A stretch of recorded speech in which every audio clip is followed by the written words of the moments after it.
শুরুতেই ভয়ঙ্কর সংবাদ, আওয়ামী লীগের নতুন পরিকল্পনা ফাঁস। জানিয়ে দিব, নির্বাচনের প্রস্তুতি নিচ্ছে সরকার, বলছে প্রধান উপদেষ্টা। আরও জানিয়ে দিব, সচিবালয়ে কর্মচারীদের 1 ঘণ্টা কর্মবিরতি পালন।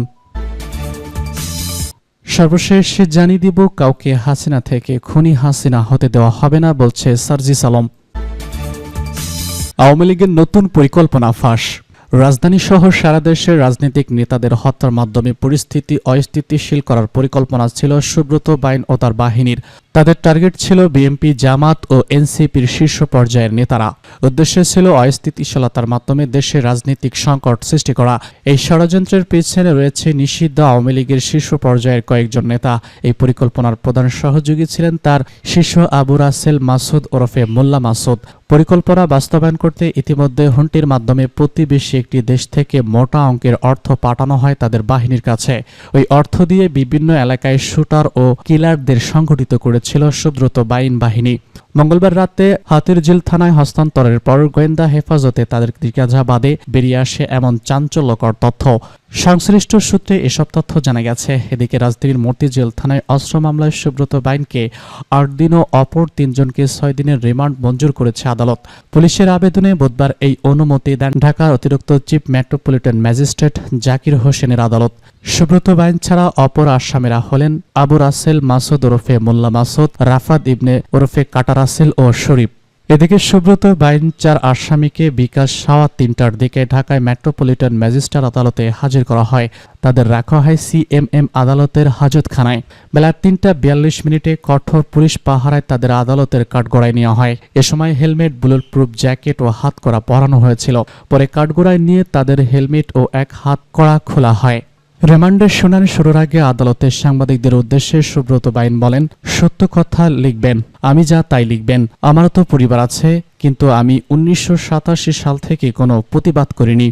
সাংবাদিকরা এত খবর রাখেন, 2.5 বছর আগে আমায় আয়না ঘরে রাখা হয়েছিল, সেই খবর নাই। 2022 সালের হ্যান্ডকাপ পরিয়ে তাকে দেশে ফিরিয়ে এসে আয়না ঘরে রাখা হয় জানিয়ে বলেন, সেখানে রড দিয়ে পিটিয়েছিল আমাকে। 5 আগস্ট রাত 3টার দিকে তাকে রাস্তায় ছেড়ে দেওয়া হয়। নিজে বাঁচার জন্য সঙ্গে অস্ত্র রাখতেন বলে জানিয়েছে সুব্রত বাইন। রাষ্ট্রপক্ষের ঢাকা মহানগর পাবলিক প্রসিকিউটর ওমর ফারুক রিমান্ডের পক্ষে শুনানি করেন। তিনি বলেন, আসামিরা খুবই আলোচিত। তাদের কাছ থেকে বিভিন্ন ধরনের অস্ত্র উদ্ধার করা হয়েছে। তাদের সঙ্গে আরও কারা জড়িত এবং অস্ত্র উদ্ধারের জন্য 10 দিনের রিমান্ড প্রয়োজন। আসামিদের পক্ষে আইনজীবী মোহাম্মদ বাদল মিয়ার রিমান্ড বাতিল চেয়ে জামিনের আবেদন করেন। শুনানিতে তিনি বলেছেন, সুব্রত বাইন আজকে মিডিয়ার দৃষ্টি। নির্বাচনের প্রস্তুতি নিচ্ছে সরকার, বলছে প্রধান উপদেষ্টা। বাংলাদেশ একটি অবাধ, সুষ্ঠু, গ্রহণযোগ্য সাধারণ নির্বাচনের প্রস্তুতি নিচ্ছে বলে জানিয়েছে অন্তর্বর্তী সরকারের প্রধান উপদেষ্টা অধ্যাপক ডক্টর মোহাম্মদ ইউনূস। বৃহস্পতিবার সকালে জাপানের টোকিওতে অনুষ্ঠিত 30তম নিক্কাই ফোরামে বক্তব্য দেওয়ার সময় তিনি এসব কথা বলেন। ডক্টর ইউনূস বলেন, আমরা এমন একটি অবাধ, সুষ্ঠু, গ্রহণযোগ্য এবং অংশীদারমূলক সাধারণ নির্বাচনের প্রস্তুতি নিচ্ছি যা ন্যায় বিচার, সমতা, স্বাধীনতা এবং মানুষের মর্যাদা নিশ্চিত করবে। এর মাধ্যমে গণতন্ত্র একটি শান্তিপূর্ণ, কার্যকর রূপান্তর ঘটাবে। বর্তমান অস্থির বৈশ্বিক প্রেক্ষাপটে জনগণের ক্ষমতায়ন এবং তৃণমূল পর্যায়ের নেতৃত্ব আগের যে কোনো সময়ের চেয়ে অনেক বেশি গুরুত্ব পেয়েছে। তিনি বলেছেন, অনেক চড়াই উতরাইয়ের মধ্য দিয়ে ক্ষমতায় আসা এই সরকারের মূল লক্ষ্য দেশের মানুষের আকাঙ্ক্ষা পূরণ। এ সময় রোহিঙ্গা সংকটে বাংলাদেশের মানবিক ভূমিকা এবং জাতিসংঘ শান্তি রক্ষায় প্রক্রিয়ায় অংশগ্রহণের কথাও তুলে ধরেন প্রধান উপদেষ্টা। ডক্টর ইউনূস বলেছেন, আমরা ভবিষ্যতের দিকে তাকিয়ে আছি।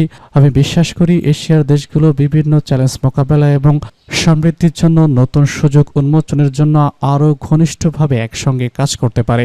তিনি বলেছেন, আমাদের একটি ভবিষ্যৎ এবং অভিন্ন সমৃদ্ধির দিকে একটি স্পষ্ট পথ তৈরি করতে হবে। এ সময় লক্ষ্যে পৌঁছানোর জন্য 7টি পরামর্শ উপস্থাপন করেন তিনি। এশিয়ার পারস্পরিক নির্ভরতাকে সহযোগিতা রূপান্তরিত করার প্রয়োজনীয়তার উপর জোর দেন অধ্যাপক ডক্টর ইউনূস। এশিয়ার অর্থনীতি, সংস্কৃতি এবং রাজনৈতিক ব্যবস্থার চিত্রই এর শক্তি এবং পরীক্ষা।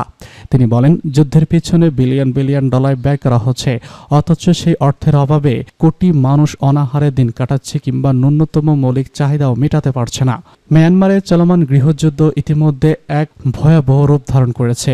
আবার সাম্প্রতিক ভূমিকম্প সেই সংকটকে আরও গভীর মানবিক বিপর্যয়ে পরিণত করেছে। এর আগে সম্মেলনে যোগ দিতে বুধবার স্থানীয় সময় দুপুর 2টা 5 মিনিটে জাপান পৌঁছান ডক্টর মোহাম্মদ ইউনূস। জাপানে নিযুক্ত বাংলাদেশি রাষ্ট্রদূত ইউ আলী টোকিও বিমানবন্দর তাকে স্বাগত জানান। এদিকে সচিবালয় কর্মচারীদের 1 ঘণ্টার কর্মবিরতি পালন। সরকারি চাকরির সংশোধন অধ্যাদেশ 2025 বাতিলের দাবিতে বৃহস্পতিবার সকাল 10টা থেকে 1 ঘণ্টার কর্মবিরতি পালন করেছে সচিবালয়ের বিভিন্ন মন্ত্রণালয় বিভাগের কর্মচারীরা। দাবি পূরণ না হওয়া পর্যন্ত সচিবালয়ের প্রতিদিন 1 ঘণ্টা কর্মবিরতি পালন করার ঘোষণা দেন বাংলাদেশ সচিবালয় কর্মকর্তা কর্মচারী ঐক্য ফোরামের নেতারা।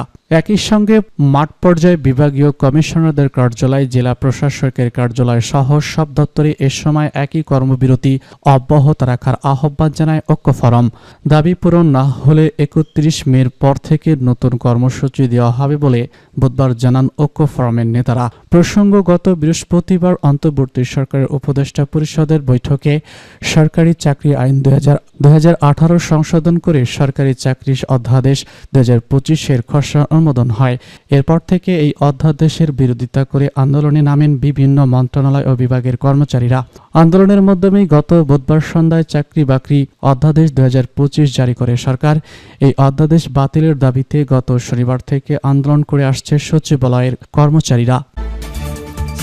কাউকে হাসিনা থেকে খুনি হাসিনা হতে দেওয়া হবে না বলছে সার্জিস আলম। জাতীয় নাগরিক পার্টির এনসিপি উত্তরাঞ্চলের মুখ্য সংগঠক সার্জিস আলম বলেন, একটা মানুষ খারাপ হতে হতে কি হয় তা আমরা হাসিনার কাছ থেকে দেখেছি। কাউকে হাসিনা থেকে খুনি হাসিনা হতে দেওয়া যাবে না। আগামীর বাংলাদেশ নির্মাণে দুর্নীতি, অন্যায়, অত্যাচার, গুম, হত্যা বন্ধে সবাইকে ঐক্যবদ্ধভাবে রাজনীতি করতে হবে এবং প্রতিরোধ গড়ে তুলতে হবে। আর ফ্যাসিস্ট নয় কোনো দাবেদারের দাবেদারি। আগামী নির্বাচন হওয়া উচিত ফ্যাসিস্টদের দোসরদের উৎপাটনের নির্বাচন।